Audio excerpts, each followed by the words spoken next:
Vocês já pararam para pensar no que realmente significa a prisão do ex-presidente Jair Bolsonaro? Eu não estou falando da parte jurídica, do mandato, da cela, do processo. Eu estou falando do simbolismo, do universo de mensagens que esse acontecimento carrega. O que nós estamos assistindo é o colapso total de um sistema de crenças. É o momento exato em que uma estratégia de comunicação que foi extremamente eficiente por anos colidiu de frente com a parede de concreto das instituições. Então hoje nós não vamos falar sobre paixões políticas, o objetivo não é que a gente fique aqui brigando nos comentários sobre quem está certo, quem está errado. Hoje nós vamos fazer uma autópsia.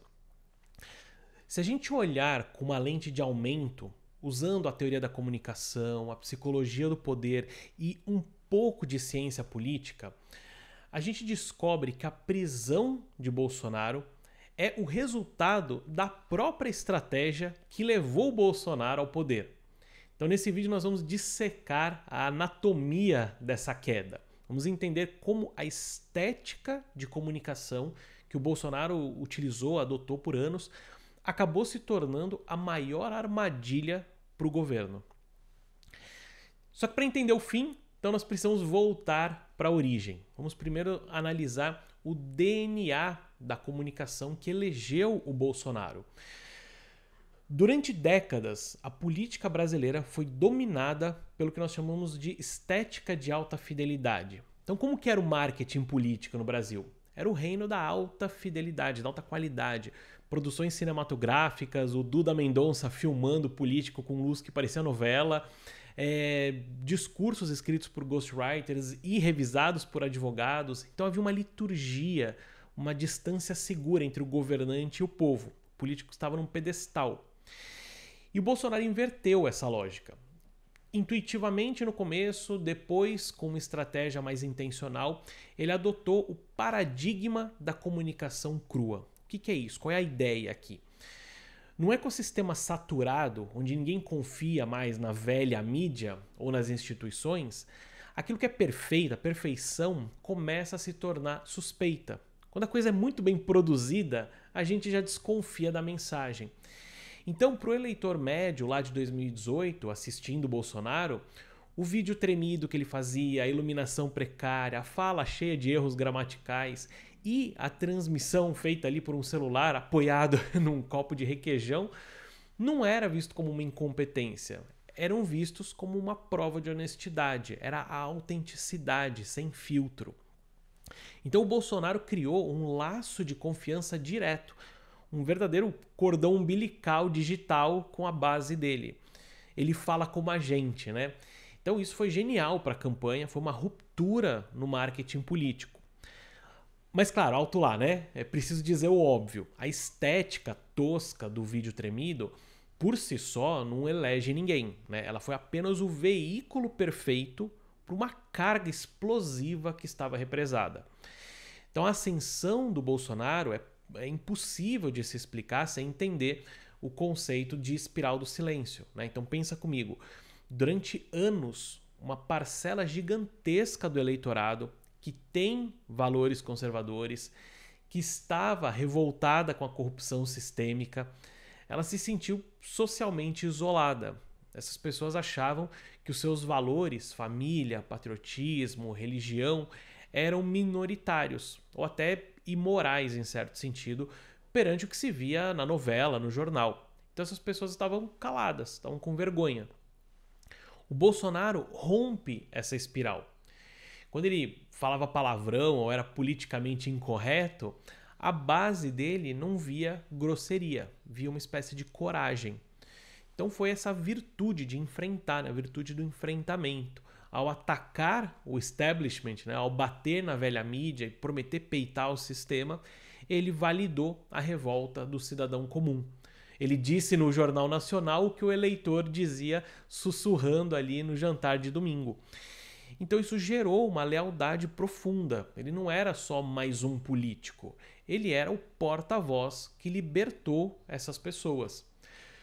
E o cenário era perfeito, né? A Operação Lava Jato tinha criado um vácuo de poder, dizimando a credibilidade da classe política tradicional. o Bolsonaro ocupou esse espaço vazio, se posicionando como um outsider autêntico, o único com coragem para limpar a casa, mesmo tendo passado décadas no Congresso, né? Só que aqui, na junção desse comportamento corajoso e dessa linguagem tosca que ele adotava, reside a semente da queda. Primeiro, o paradoxo de usar a coragem, né? Essa mesma característica que elege ele, essa recusa obstinada em se curvar às regras do jogo político e institucional, acabou se tornando a sua maior vulnerabilidade no governo. Porque para manter essa aura de coragem, de autenticidade para a base que exigia o enfrentamento constante, ele precisou esticar a corda institucional até arrebentar. Ele transformou a governabilidade numa guerra permanente. E aqui a gente volta para o ponto da comunicação crua contra o marketing de alta fidelidade, né? A comunicação crua, ela é uma ferramenta de insurgência, de rebeldia, de subversão. Ela serve para quebrar as vidraças, mas não para construir os prédios. Então, ao manter esse modo de guerra durante o mandato, o Bolsonaro acabou falhando na transição crítica de um agitador para um estadista. Ele acabou recusando a liturgia do cargo, que serve justamente para proteger o presidente. Então, sem os filtros, sem a liturgia, a verdade nua e crua virou uma ultra exposição dele, que se mostraria muito prejudicial mais para frente. Agora você deve estar se perguntando, se isso era tão arriscado, por que eles continuaram fazendo dessa forma? Né? Por que não mudaram a estratégia quando eles chegaram no Planalto? E a resposta está justamente na questão do engajamento. O combustível vital do bolsonarismo são as métricas das redes sociais. É nesse universo que o bolsonarismo se ergueu. E como funciona a lógica algorítmica aqui do Instagram, do YouTube, do Twitter, né, do X? Ela privilegia o conflito, a indignação, a polarização. Se um político posta um conteúdo propondo conciliação, um discurso com tecnicidades administrativas, o engajamento é sempre muito baixo. Ninguém quer ficar compartilhando planilha de Excel. Agora, se ele posta um conteúdo elegendo um inimigo claro, urgente, e isso gera picos de dopamina política, viraliza na hora. Aliás, se você quer saber mais sobre esse conceito, dopamina digital, que a gente usa aqui, assiste esse vídeo aqui que a gente vai colocar na tela, que é bem interessante. Enfim, essa lógica criou uma armadilha comportamental para o Bolsonaro e para o seu entorno. Primeiro, o incentivo, né? Porque para se manter a base mobilizada, era necessário alimentar o algoritmo com conflitos constantes. A máquina não podia parar. Segundo, o alvo. Uma vez que os inimigos tradicionais, o PT, a velha política, foram derrotados ali em 2018, a máquina de comunicação precisou buscar outros antagonistas. E quem se tornou o alvo ideal para a narrativa nós contra eles? O Poder Judiciário, e especificamente o STF. E se você acha que não é premeditada essa definição de inimigos, assiste esse outro vídeo aqui que a gente também vai deixar sobre o Steve Bannon, tá? E aqui acontece então o erro estratégico.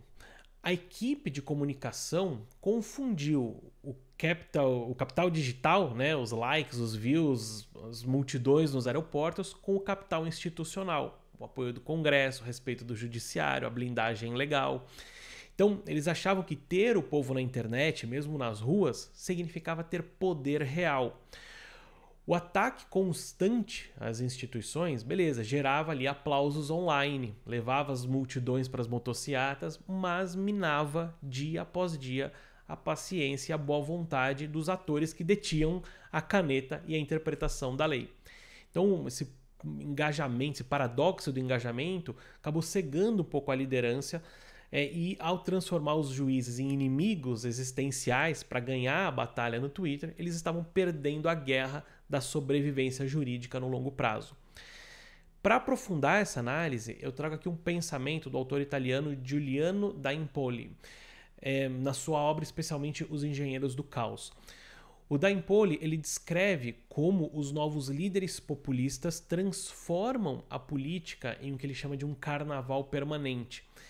Antropologicamente falando, o carnaval é a festa da inversão, né? O rei se torna o bobo, o profano se torna sagrado, as normas sociais são suspensas.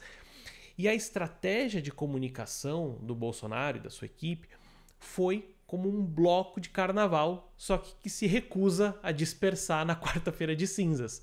O carnaval da eleição passou, mas a utilização dos memes, a ridicularização dos ritos institucionais, a agressividade continuaram servindo para manter o eleitorado em estado de excitação constante. Os estrategistas digitais, eles compreenderam que a raiva é um recurso renovável. Como diz inclusive o da Empoli, eles perfuram o solo social para liberar reservatórios de fúria acumulada.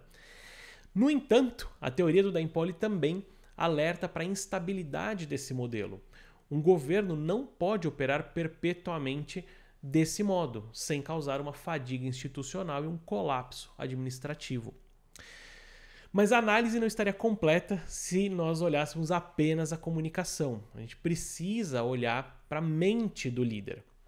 E aqui eu resolvi trazer um conceito médico fascinante com o qual eu acabei esbarrando enquanto eu pesquisava para esse roteiro. A chamada Síndrome de Hybris, desenvolvido pelo médico e lorde britânico David Owen. Diferente do transtorno de personalidade narcisista, que é um traço pré-existente, a síndrome de Hybris é descrita como uma perturbação adquirida. Ela está ligada à posse e ao exercício do poder, especialmente quando esse poder é exercido sem restrições por um longo período. O Owen ele descreve uma intoxicação pelo poder, que leva a alterações cognitivas e a tomada de decisões desastrosas. O líder ele passa a operar em uma realidade paralela, blindado por puxa-sacos e desconectado dos riscos reais. Cara, como eu já vi isso em empresa? Leia o livro Corruptíveis, do Brian Klaas, que mostra como o poder de fato danifica o cérebro humano, porque ele reduz a empatia e aumenta a impulsividade. Mas enfim, voltando para a síndrome de Hybris, se nós aplicarmos os 14 sintomas propostos pelo Owen ao comportamento do Bolsonaro pré-prisão, a correlação é nítida. Olha alguns desses pontos e como eles impactaram o comportamento do Bolsonaro. Um dos pontos é a autoglorificação. A gente pode ver isso na realização constante lá das motociatas, os comícios, que de certa forma serviam para validar a sua própria popularidade. E isso provavelmente criou uma sensação falsa de segurança. Ele acreditou que o povo na rua era um escudo que blindava ele, permitia que ele atacasse sem grandes riscos jurídicos. Tem a questão da perda do contato com a realidade, o isolamento progressivo no palácio que ele promoveu. Ele foi se cercando só de conselheiros que concordavam com ele. E isso gerou uma cegueira, né? O governo nitidamente subestimou a capacidade de reação do STF. Tem um ponto que é a inquietude e a impulsividade. Decisões abruptas, mensagens de ataques via redes sociais, isso gerou uma instabilidade e colocou as instituições numa espécie de modo de defesa. E aí uma coisa que o Owen chama de incompetência hubrística. Isso seria como uma espécie de incompetência não natural, mas gerada pelo excesso de orgulho, uma espécie de arrogância, de uma presunção desmedida. E aqui é um ponto-chave. A autoconfiança excessiva leva a falhas operacionais graves. A condução da crise durante a pandemia é um exemplo disso. Eu não estou falando aqui se as decisões em si que ele tomou estavam certas ou erradas, mas sem dúvida a maneira como ele conduziu publicamente foi sempre carregada desse tom arrogante, presunçoso, o que faz as pessoas questionarem se as decisões estão sendo tomadas de uma forma técnica e o mais sóbrio possível, né? O crucial é a síndrome de Hybris, ela floresce no isolamento. A eliminação de vozes moderadoras no entorno, né? Então, profissionais capacitados que pudessem dizer não, né? Isso acelerou, a falta disso acelerou o processo. Então, o resultado foi uma liderança que caminhou para o abismo jurídico, convencida de que estava marchando para a glória. Mas aí entra um outro enquadramento. A atuação do STF exercendo aqui esse poder moderador. Essa atuação gerou um fenômeno perigoso, que é a personalização da justiça. Na narrativa popular, o embate deixou de ser o Estado brasileiro versus o governo, o poder executivo, para se tornar o Alexandre de Moraes versus o Bolsonaro, ou o Xandão versus o mito, né? E qual o problema? É que quando a justiça ganha um rosto, ela perde a sua aura de imparcialidade abstrata. Se é uma pessoa, é político. E aí vem toda a questão do populismo, do ativismo digital, do ativismo jurídico. Então, seja por uma legítima defesa do Estado democrático, ou seja por um alinhamento político partidário com a oposição ao Bolsonaro, com Lula e afins, o fato é que o STF, especificamente o Alexandre de Moraes, tomou muitas medidas questionáveis. Nós temos a prevalência alarmante de decisões monocráticas, né, então tomadas por um único ministro, né, substituindo a atuação do plenário.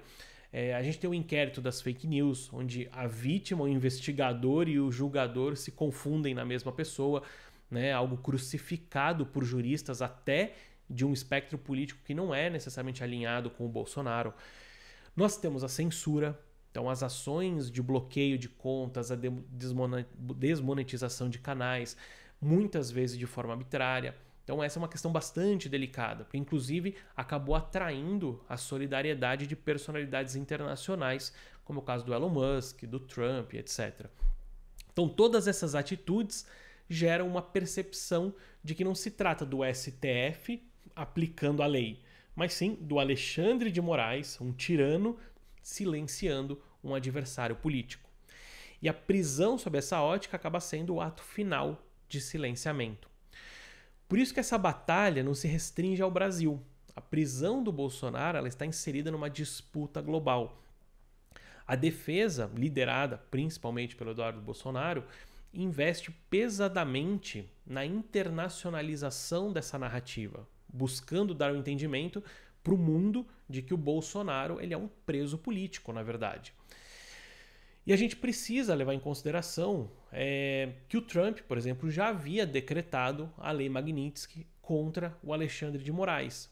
Então, vocês entendem o peso então que isso ganha? Porque daí quando o Moraes agora, né, assina o mandado de prisão do Bolsonaro, ele não estava só prendendo o ex-presidente.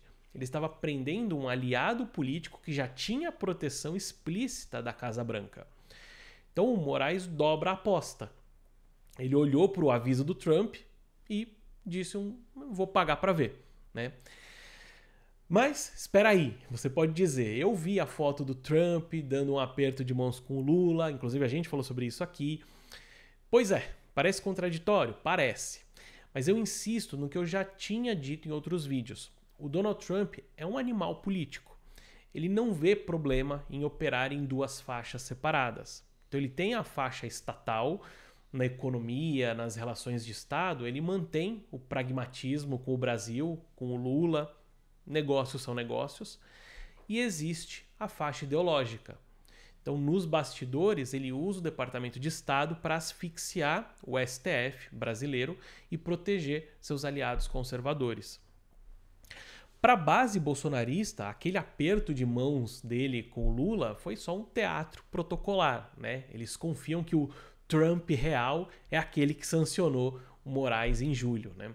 E a prova disso veio logo após a prisão. A reação mais violenta não veio do Trump, pessoa física, mas da instituição Embaixada dos Estados Unidos aqui no Brasil. Então, numa atitude talvez sem precedentes na diplomacia moderna, a embaixada postou uma nota oficial no Twitter, no X, né, onde eles não chamaram a prisão de um assunto interno do Brasil. Eles classificaram a decisão judicial brasileira como provocativa. E a nota foi além, inclusive. Ela mandou um recado direto, uma ameaça velada ali aos outros ministros do STF. Né, e eu faço aspas aqui, seus aliados estão avisados para não apoiar. Então o texto chegou a chamar o Alexandre de Moraes de arquiteto da censura e usou inclusive as mesmas palavras da defesa do Bolsonaro. Isso não é uma nota de rodapé, pessoal, isso é uma ruptura diplomática. A embaixada sinalizou para a base bolsonarista que concorda com o entendimento de que a prisão não é legítima, ela é sim uma violação dos direitos humanos. E isso nos leva então ao ato final dessa análise, que é o que acontece agora. Acabou com a prisão do Bolsonaro? Pelo contrário, a prisão consolidou uma narrativa que é o espelho exato do maior rival do Bolsonaro, né? Assim como a prisão do Lula lá em 2018 preparou o terreno para o retorno triunfal dele, o bolsonarismo enxerga, então agora 2026, não como o fim da linha, mas como o meio do caminho. A lógica é a mesma. Enquanto a família do Bolsonaro aposta no conflito e na pressão internacional, existe uma peça nesse tabuleiro que já se posicionou como a chave da cela, que é o Tarcísio de Freitas. O Tarcísio ele fez a jogada mais pragmática de todas nessa situação. Em uma entrevista recente, ele foi categórico, né? Perguntaram o que ele faria se fosse eleito presidente com relação a isso, e a resposta dele foi: primeiro ato, na hora. Ele prometeu conceder um indulto presidencial ao Jair Bolsonaro no seu primeiro dia de mandato. E lembrando que o indulto é uma prerrogativa exclusiva do presidente da República, é uma canetada, diferente da anistia e etc, né? O presidente acorda, assina e o réu está perdoado. Então, ao focar no indulto, o Tarcísio simplificou a eleição de 2026 para o eleitor bolsonarista. A mensagem é simples, né? É bem direta, inclusive. Vota em mim que eu solto o capitão, né? Então, essa é uma estratégia de transferência de votos bastante brilhante, né? Ele amarra aquele eleitor raiz que talvez desconfiasse da moderação dele, né, do Tarcísio, e oferece a liberdade do líder em troca de um voto pragmático. A promessa de que a justiça política será corrigida pela política eleitoral. Portanto, a conclusão dessa análise, eu tiro 4 lições. Primeiro, a ficha caiu. A tal invencibilidade acabou. Achar que ter like no Instagram protege contra processo judicial, percebemos que é um delírio, né? O Estado é lento, é chato, é burocrático, mas ele é pesado. Ele cercou e engoliu. O fator Xandão, a vitória do STF, ela é frágil porque ela depende demais de uma pessoa só. O sistema personalizou tudo no Alexandre de Moraes. Então, se ele cair, se ele for desacreditado, toda a estrutura de acusação pode desmoronar junto. É um risco enorme. E a troca de pele. O Bolsonaro capitão, aquele que gritava lá no cercadinho, aquele sumiu agora. Nasce agora o Bolsonaro mártir, silencioso. Quem vai pegar o megafone agora são os herdeiros, a Michelle, o Tarcísio, os filhos, né? Eles vão usar a injustiça da cadeia como principal cabo eleitoral para 2026. E um alerta final. Não perca tempo lendo apenas o processo judicial. Olha para a rua, olha para os grupos de WhatsApp. Se a prisão gerar silêncio, apatia, significa que o Estado venceu. Mas se gerar raiva, uma raiva silenciosa, uma radicalização ali subterrânea, o Brasil pode ter trocado uma crise aguda por uma doença crônica. A prisão do Bolsonaro não é o fim do livro, é só o fim de um capítulo. E o próximo, inclusive, promete ser ainda mais intenso. E você, o que você acha? Acha que a cadeia enfraquece ou eterniza o mito? Comenta aqui embaixo, mas com educação e argumentos, beleza? Aqui a gente não torce, a gente busca entender o jogo. Fante, os planos por trás das notícias. Curte o vídeo e segue o canal. Um abraço e até a próxima. Valeu!